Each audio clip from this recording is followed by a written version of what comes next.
One of the problems with recruiting for investment banking is not the knowledge or skills you acquire, but the access to talk with real investment bankers to put your best foot forward. Our sponsor, WSO Academy, can provide those connections with 60 head mentors who are finance professionals at top firms like Goldman, Centerview, and JP Morgan.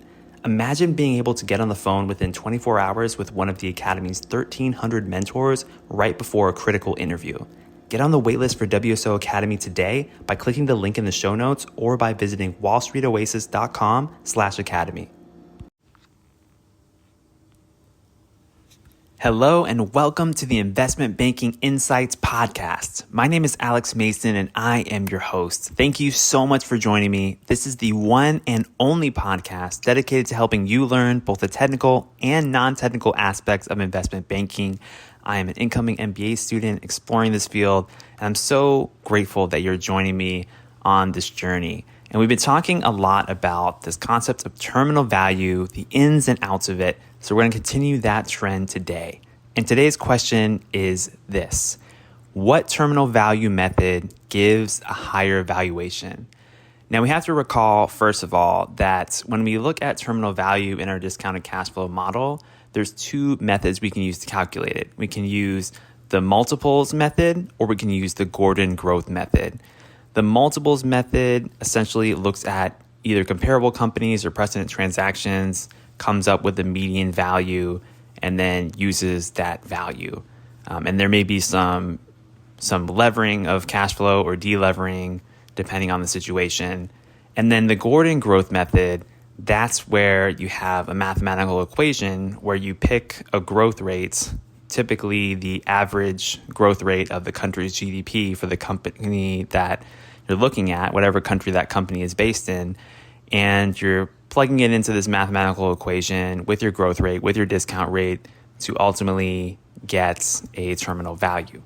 So which one of these methods gives a higher valuation? That's the question. And what do you think? You kind of got these two methods, one that's kind of based on data that you've got in the real world. Another one is more theoretical, based on a number that you're plugging in. And the reality is there's no clear answer here, but the valuation implied with both methods is highly dependent on the assumptions that are being made. So let's think about that. There are some general differences between the two methods. If we think about the multiples method, this is dependent on what the data in the market says. So you could have a company in your data set trading at, say, 3 times EBITDA, and then another company in your data set trading at 7 times EBITDA. And there's generally more variability using this method than with the Gordon growth method. I mean, you could have the low end of the range, a high end of the range. It just depends on what's actually going on. Now, contrast this with the Gordon growth method. With this method, you're more constrained by the general economic growth that you're assuming. And there isn't usually that much variability with long-term growth rates. Because let's think about it. In the United States, for example, I mentioned in a prior episode that the US GDP is growing around 1% to 2% per year right now. Not super fast. Now, maybe we accelerate that in the coming years. Maybe it's 4%, maybe it's 6%. But I don't think we would grow that much faster unless there was some major macro event-driven thing going on that I can't necessarily foresee. So long-term growth rates don't vary that much. And also think about China at around a 5% or so growth rate. You're probably not going to stray that much far from those numbers. So that's a difference there between the Gordon growth method and the multiples method. So there really isn't a clear answer to the question in terms of higher valuation. It just depends on the assumptions that are being used.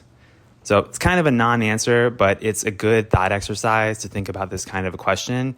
And really, you just have to do a comparison. Look at what the market is saying for the multiples method, and then look at a reasonable assumption for, let's say, the GDP growth for a growth rate in your Gordon growth method, if you're looking at it that way, and just do a comparison. So that's what I got for you today on Investment Banking Insights.